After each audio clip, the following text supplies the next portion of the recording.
ازيكم يا جماعه؟ عاملين ايه؟ يا رب تكونوا بخير واهلا بيكم في الدرس الثاني من كورس تعليم سكراتش. النهارده هنكمل مع بعض مساحه العمل اللي احنا هنشتغل عليها في برنامج سكراتش، وهنشوف ازاي ان احنا نقدر نوظفها عشان نطلع بروجكت كويس. بس قبل كده انا عايز طبعا تشتركوا في القناه وتفعلوا زر الجرس عشان يوصلكم كل التنبيهات باي درس بنزله على طول. ده الدرس الثاني، كان في قبله الدرس الاول، هتلاقوا برده اللينك بتاعه في الديسكربشن بوكس او صندوق الوصف، وهتلاقوا برده اللينك بتاع الموقع اللي احنا بنتكلم عليه ده في صندوق الوصف او الديسكربشن بوكس. قبل ما نكمل الشرح في الواجهه بتاعه البرنامج واقسام الويندو اللي احنا هنشتغل عليها او مساحه العمل، هنروح نبص مع بعض على المشاريع اللي الناس عملوها واللي هي متشيره. احنا قلنا قبل كده ان الشير ده اللي هو المشاركه، وانا هنا مش عامل شير للبروجكت بتاعي، بس انا لو جيت دوست شير بالشكل ده هيوديني طبعا على صفحه البروجكت بروفايل. لو دوست على شير المشروع بتاعي هيبقى متشير والناس كلها تقدر تشوف. طيب فين المشاريع بقى اللي الناس مشيراها؟ عندي هنا لو جيت بصيت على المين بار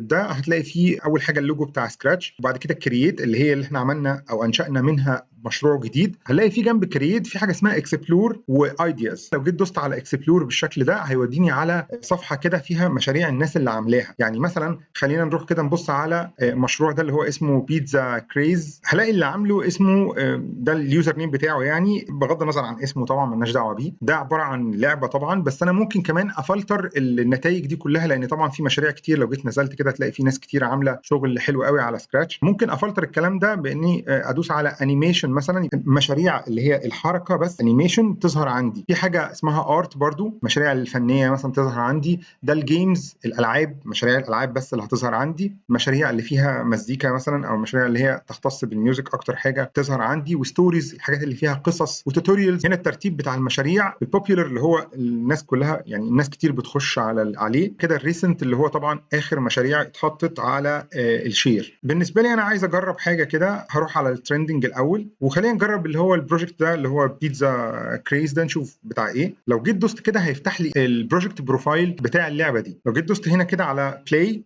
اقدر ابص العب ازاي كده. طبعا انا بستخدم الايه الكيبورد. بص كده انا قاعد بلعب واخد سكورز. بص، ولو جيت خبطت في حاجه مثلا كده، خليني اخبط في حاجه اهو كده، خبطت في البيتزا دي هيقول لي ايه جيم اوفر والسكور بتاعك ايه 19. بس لو جيت دوست على المنيو كده يقول لي ايه ده الليدر بورد. عامل كمان مستوى هارد ومستوى اكستريم، ده امبوسيبل يعني صعب جدا. يعني كده اقدر العب مثلا بشكل افضل شويه. هنا كده بشكل عشوائي نختار برده لعبه ثانيه. لودنج بروجكت.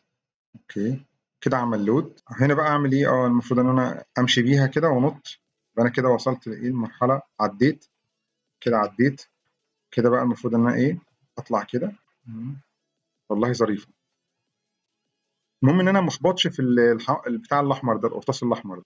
ايه سنترن ده؟ خلينا نشوفه برضو. ماشي، خلينا نعمل فول سكرين كده ونشغل. هنا بالاسهم، الاسهم كلها اعمل يمين وشمال. طيب اوكي، هنا بقى جالي ايه طلقه لازم انط من فوقيها كده. خدت هديه، اعمل بلس 50. نكتفي بهذا القدر. طيب هعمل ساين ان بقى يا جماعه عشان اخش اشوف الملفات بتاعتي الاولانيه اللي انا كنت شغال فيها. انا كنت شغال قبل كده في ليسون 1، والمره دي هعمل للبروجكت ده شير، فبقى كده متشاير باسم ليسون 002. اوكي، هرجع تاني برضو للويندو بتاعتي، هقول له ايه سي انسايد عشان اخش كده في الويندو ونكمل شرح.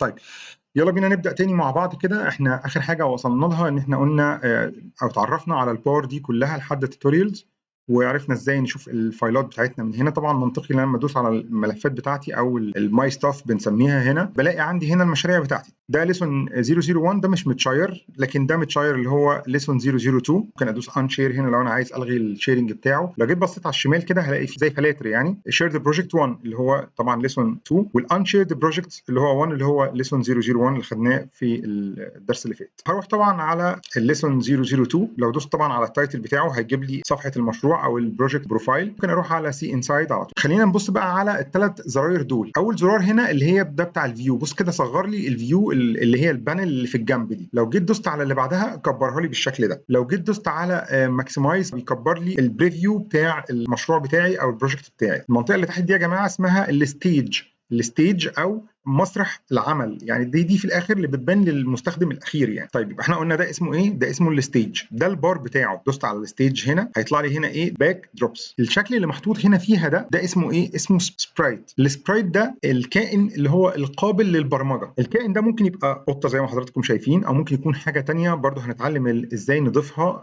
كمان شويه. احنا بس بنتعرف على اقسام الشاشه بتاعتنا دلوقتي. طبعا احنا قلنا ده البروبرتيز بتاع الستيج، او ده الحاجه يعني اللي لما الستيجز كلها، لان انا ممكن اعمل اكتر من ستيج، اكتر من مسرح. نفس الكلام برضو هنا ممكن اكون بعرض اكتر من شخصيه قدامي او اكتر من سبرايت، فبيتحطوا في المساحه دي. اوكي، سبرايت 1 سبرايت 2 سبرايت 3، او على حسب اسمهم ايه، ممكن تبقى كوره مثلا، باسكت بول، اي حاجه. الجزء اللي ما بينهم ده بروبرتيز بتاعه السبرايت، اللي هي الخصائص بتاعته. يعني عايزه مثلا يبقى مخفي، وبص كده مخفي، شو كده على العين عليها شرطه، يعني كده مخفي. كده العين مفتوحه ما عليهاش شرطه، يبقى كده ايه؟ ظاهر قدامي. هنا اقدر ان انا اسمي السبرايت نفسه، ممكن بقى اغير اسمه، بدل ما هو سبرايت اخليه كات. انتر، خلاص بقى اسمه كات تحت. شايف؟ ما تقلقوش وما تستعجلوش، هتعرفوا كل حاجه، بس انا يعني بادئ معاكم واحده واحده. وباكد عليكم ما تنسوش تشتركوا في القناه وتفعلوا زر الجرس عشان يوصلكم اشعار بالدرس اول ما بنزله على طول، لان انا بنزل في اوقات مختلفه من اليوم على حسب ما بخلص الفيديو، ممكن بشكل يومي او كل يومين، او لسه ما اعرفش بقى انا بعمل ايه. بس الفيديو اللي فات الدرس الاول نزل امبارح، والنهارده ان شاء الله انا هو بنزل الدرس الجديد. شكرا لوقتكم، كان معاكم هيثم سلامه، والسلام عليكم ورحمه الله وبركاته. اشوفكم على خير الدرس الجاي.